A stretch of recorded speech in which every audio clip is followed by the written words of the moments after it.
Hello, welcome to R N education foundation. मैं Abhishek sir आप सबका स्वागत करता हूं।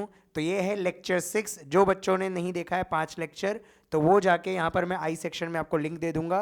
प्लेलिस्ट है science 2 standard 10th standard SSC board Maharashtra state board का मैंने प्लेलिस्ट डाल दिया हुआ है, तो आप वहाँ से जाके आप देख सकते हैं लेक्चर 6। तो अब तक हमने क्या क्या पढ़ा था? Simple heredity and evolution chapter start किया था हमने।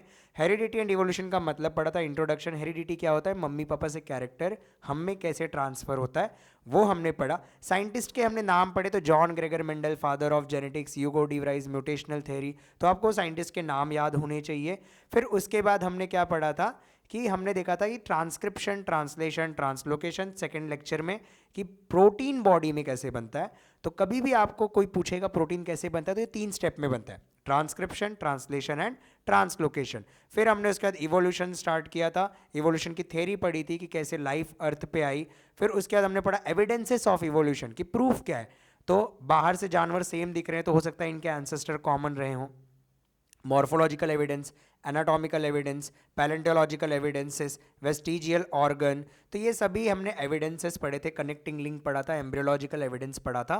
तो ये एविडेंसेस ऑफ इवोल्यूशन पढ़े।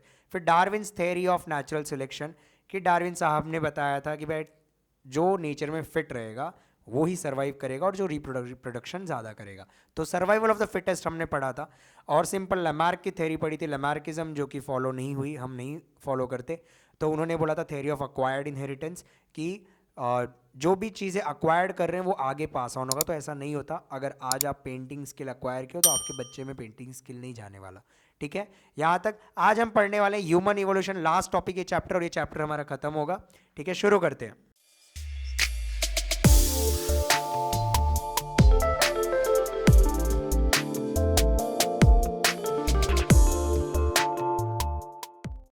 तो शुरू करते हैं ह्यूमन इवोल्यूशन। तो ह्यूमन इवोल्यूशन कैसे हुआ हम समझते हैं। तो 7 करोड़ ईयर्स एगो, 7 करोड़ साल पहले यहाँ पर क्या हुआ? डायनासोर्स यहाँ पर गायब हुए। कौन गायब हुआ? डायनासोर्स। और ऐसा माना जाता है कि मंकी लाइक एनिमल्स, मंकी और हम भी जो है वो इवॉल्व जो हुए हैं, वो किससे? Modern lemurs. तो सर यहाँ पर एक मॉडर्न लेम्यूर्स का फोटो आप डाल दीजिएगा। तो लेम्यूर्स जो होते हैं उनके जो पूंछ होती है जेब्रा क्रॉसिंग जैसा उसमें होता है, बहुत छोटे से जानवर होते हैं। ठीक है, तो उनसे बंदर भी आए हैं और उनसे हम भी आए हैं। तो 7 करोड़ साल पहले ऐसा बोला जाता है जो आज के लेम्यूर्स हैं उनसे मंकी लाइक एनिमल्स यहां पर इवॉल्व हुए। फिर 4 करोड़ साल पहले, 4 करोड़ साल पहले एप लाइक एनिमल आना चालू हुआ। अब एप लाइक एनिमल क्या है? बंदर और एप में क्या डिफरेंस है? बंदर के पास पूंछ होती है, एप के पास पूंछ नहीं होती है। तो एप लाइक एनिमल्स मतलब कि क्या गायब हो गया? डिसअपीयरेंस ऑफ टेल, टेल गायब हो गया। Enlargement of brain. अब ये जो एप लाइक एनिमल्स थे जैसे चिंपांजी, ओरेंगुटन, ठीक है सर, चिंपांजी और ओरेंगुटन का भी फोटो आप यहां पर डाल दीजिएगा। तो एप लाइक एनिमल्स आने चालू हुए, उनके ब्रेन के थोड़े से फंक्शन बढ़ गए और उनके हैंड फंक्शन यहां पर ज्यादा होना चालू हो गया। इनको हम इजिप्टोपिथाकस भी बोलते हैं। इजिप्टोपिथाकस क्या होता है? इजिप्ट में पाए गए थे, और पिथाकस मतलब होता है बंदर। ओके, तो बंदर जो इजिप्ट में पाए गए थे उनको इजिप्टोपिथाकस। तो इस तरीके से पहला जो इवोल्यूशन हुआ कौन आया? इजिप्टोपिथाकस। तो आपको बोलना है मेरे पीछे कौन आया पहला? इजिप्टोपिथाकस। अगला, अफ्रीका में 2.5 करोड़ ईयर्स एगो, अफ्रीका में एप लाइक एनिमल्स जो हैं वो गोरिल्लाज और चिंपांजी में इवॉल्व होना चालू हुए। ठीक है, तो इनको हम बोलते हैं ड्रायोपिथाकस। क्या बोलते हैं? ड्रायोपिथाकस। अब ड्रायोपिथाकस क्या है? ड्रायो मतलब होता है पेड़, पेड़ के ऊपर रहने वाले यहां पर एप लाइक जानवर आना चालू हुए, मतलब कहीं ना कहीं चिंपांजी और गोरिल्लाज यहां पर इवॉल्व होना चालू हुए। ठीक है, तो याद रखना है डायनासोर कब हुए? 7 करोड़ साल बाद। यहाँ पहले यहाँ पर क्या हुआ? डायनासोर गायब हो गए और बंदर जैसे और एप जैसे जानवर इवॉल्व हुए थे मॉडर्न लेम्यूर से। फिर उसके बाद क्या हुआ? धीरे धीरे हमारे पूंछ गायब होना चालू हुई, एप लाइक एनिमल्स आना चालू हुए, इजिप्टोपिथाकस। और फिर ड्रायोपिथाकस आना चालू हुए, जो कि जानवर थे, मतलब गोरिल्लाज और चिंपांजी इवॉल्व हो रहे थे कहीं ना कहीं। तो यहाँ पर ड्रायोपिथाकस। Next, 2 crore years ago, 2 crore year ago क्या हुआ? ह्यूमन लाइक एनिमल, हमारे जैसे जो हैं वो फॉरेस्ट जैसे जैसे डिक्लाइन हुआ। अभी हुआ क्या? धीरे धीरे फॉरेस्ट खत्म हो रहा था, ग्रासलैंड आ रहे थे, तो हम उठ के खड़े होना चालू हुए, हम चलना चालू हुए, हमारे दोनों हाथ फ्री होना चालू हुआ। तो रामापिथाकस, क्या बोलते हैं? रामापिथाकस। अब ये नाम कैसे आया? रामापिथाकस मतलब राम जैसे, राम भगवान किस पे चलते हैं? दोनों पैरों पे चलते हैं, तो रामापिथाकस। तो अभी एप जानवर है, मतलब हम मंकी लाइक जो थे एप लाइक पे आ गए, एप लाइक से हम चलने, दोनों पैरों पर चलने लगे। तो human like animals lived on land as forest decline, तो लैंड पे रहना चालू हुए। हमारा जो लंबर बोन है, लंबर बोन यहाँ पर होता है, ठीक है, तो लंबर बोन होता है, सेक्रम बोन होता है, यहाँ पर सर्वाइकल, थोरैसिक, लंबर। तो ये लंबर बोन को ऐसे करोगे तो आप सीधे खड़े रहोगे, तो हमारा लंबर बोन सीधा हुआ। क्या सीधा हुआ? लंबर बोन, जिसकी वजह से हमारा पोस्चर कैसा हुआ? इरेक्ट। कैसा पोस्चर हुआ? Erect posture. Hand used for eating food, अब हाथ फ्री हो गए क्योंकि अब हम दो पैर पे चल रहे हैं, तो हम लोग फूड और दूसरे काम के लिए हैंड यूज करना चालू किया, इनको हम बोलते हैं रामापिथाकस।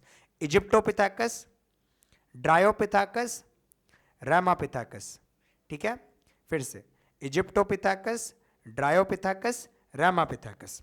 नेक्स्ट, धीरे धीरे ape grew in size became more intelligent, हम और बड़े होते गए और हमारा दिमाग और, क्योंकि यहाँ पर क्या हुआ था कि इस समय हम मीट कंज्यूम करना चालू किए थे, जिसके वजह से बॉडी को प्रोटीन ज़्यादा मिलना चालू हो गया था और धीरे धीरे ब्रेन का भी साइज बढ़ने लगा था, तो ग्रोथ फास्ट हो रही थी और यहाँ पर और जानवर इवॉल्व होते गया, इंटेलिजेंट होते गया, शिकार करना चालू करने लगे, दिमाग लगाने लगे। तो ऑस्ट्रेलोपिथेकस, तो ऑस्ट्रेलोपिथेकस यहाँ पर उस समय अफ्रीका साइड या फिर वो साइड, वहाँ पर ऑस्ट्रेलोपिथेकस, यहाँ पर ऑस्ट्रेलिया में नहीं, ऑस्ट्रेलिया पहले जुड़ा हुआ था, आप कट कर वो आया हुआ है, तो ऑस्ट्रेलोपिथेकस यहाँ पर इनको नाम दिया गया क्योंकि वो उस लोकेशन पे पाए गए।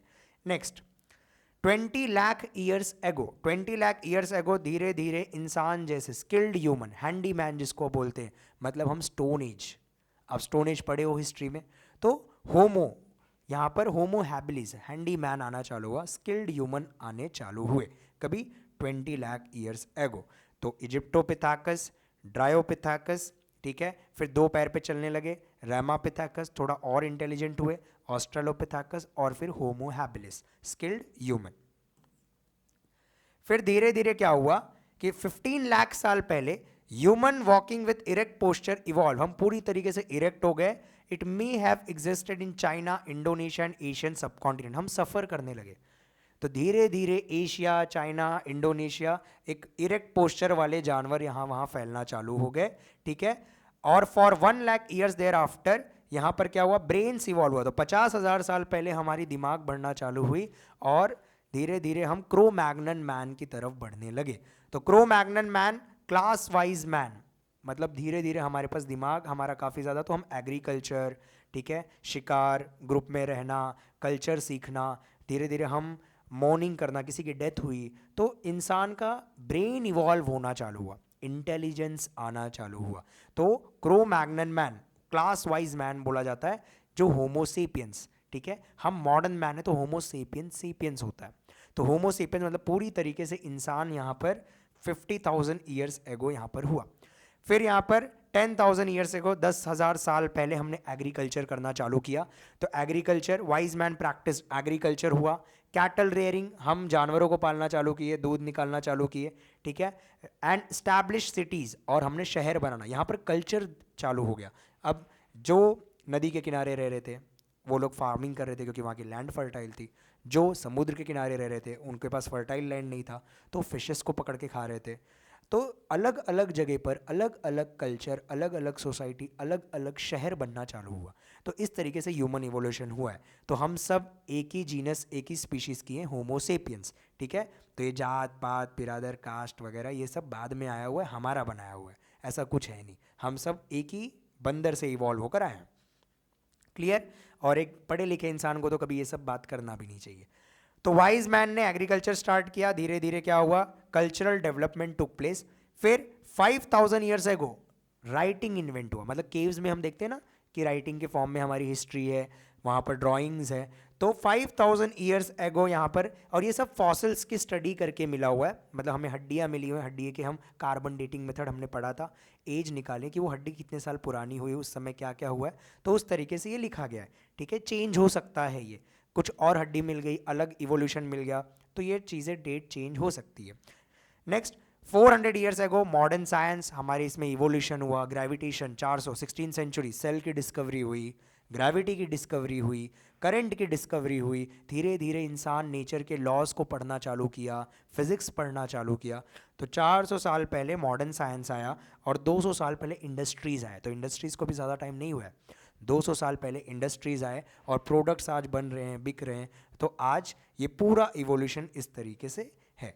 तो किसी को कोई डाउट रहेगा तो आप कमेंट सेक्शन में पूछ सकते हैं। एक बार फिर से, ड्रायोपिथेकस हमने पढ़ा, Aegyptopithecus, Dryopithecus, Ramapithecus, Australopithecus, handyman, skilled human आना चालू हुए, ठीक है। फिर होमो इरेक्टस, इरेक्ट पोस्चर में चलना चालू हुए। फिर उसके बाद Homo sapiens, class wise man, Cro Magnon man, और फिर होमो सेपियंस, और फिर आगे एग्रीकल्चर, इंडस्ट्रीज, मॉडर्न साइंस, ये सब इवोल्यूशन हुआ। तो ह्यूमन इवोल्यूशन इसी के साथ हमारा खत्म हुआ और ये चैप्टर भी हमारा यहाँ पर क्या हुआ है, खत्म हुआ है। एक बार देखते हैं कि आपको आता है कि dash can be considered as the first example of wise man. इसमें से कौन है जो फर्स्ट एग्जाम्पल है वाइज मैन? तो ये आप कमेंट सेक्शन में बताएंगे कि वाइज मैन कौन है। तो आप लोग कमेंट कर दीजिएगा, मैं कमेंट जरूर रीड करूंगा। तो देखते हैं आप लोग को आता है कि नहीं आता है। Correct sequence evolution of human क्या है? तो हमने पढ़ा क्या, इजिप्टोपिथेकस, ड्रायोपिथेकस, रामापिथेकस, ऑस्ट्रेलोपिथेकस। सही लग रहा है भाई। ऑस्ट्रेलोपिथेकस फिर ड्रायोपिथेकस आया? नहीं। और इजिप्टोपिथेकस, रामापिथेकस, ड्रायोपिथेकस, गलत है भाई। हमने पढ़ा था इजिप्टोपिथेकस फिर ड्रायोपिथेकस फिर उसके बाद रामापिथेकस आया था। तो हमारा जो करेक्ट आंसर है वो है ए। कोई डाउट है? डाउट आप कमेंट सेक्शन में कर देना। बोर्ड्स में क्या क्या आया हुआ है? Simple, right the scientific name of human being. हमारा साइंटिफिक नेम क्या है? होमो सेपियंस। तो होमो सेपियंस हमारा साइंटिफिक नेम है। और ये पूरे चैप्टर की समरी है, क्या क्या हमने पढ़ा हुआ है। अगर आपको चाहिए रहेगा तो ये स्क्रीनशॉट ले लेना आप। एविडेंसेस ऑफ इवोल्यूशन, ये हमारा ट्रांसक्रिप्शन, ट्रांसलेशन, ट्रांसलोकेशन। 2 सेकंड के लिए मैं इसे पॉज करता हूँ कि आप देख लो, स्क्रीनशॉट ले सकते हो, पूरा समरी है चैप्टर का। फिर ये हमारी इवोल्यूशन की थ्योरी, ऑर्गेनिज्म, यहाँ पर आ जाता हूँ कि आपको ये भी दिख जाए, तो ये ले लेना आप स्क्रीनशॉट। तो सिंपल हमने पढ़ा था कि कैसे इवोल्यूशन हुआ था और नए स्पीशीज कैसे बने थे। फिर ऑर्गेनिज्म, यहाँ पर साइंटिफिक एक्टिविटीज, ऑर्गन कैसे बने, डीजनरेशन, लेजीनेस की वजह से, अक्वायर्ड कैरेक्टर, और थेरीज ऑफ इवोल्यूशन। 3 थेरी पढ़ी थी, नेचुरल सिलेक्शन, लैमार्किज्म, और नए स्पीशीज कैसे बनते हैं, स्पीसिएशन। ठीक है, इसी के साथ done for the day. Thank you all for listening. और सब्सक्राइब और लाइक करना मत भूलिएगा, और शेयर करिए आपके दोस्तों के साथ। और अभिषेक सर के साथ पूरा साइंस 2 हम कवर करेंगे, ये 10th स्टैंडर्ड का। आपके बोर्ड एग्जाम्स के डेट भी आ चुके हैं, तो आप पढ़ाई करना स्टार्ट कर दो, और रेगुलर वीडियोज़ यहाँ पर भी पोस्ट होना स्टार्ट हो रहे हैं। चलो बाय।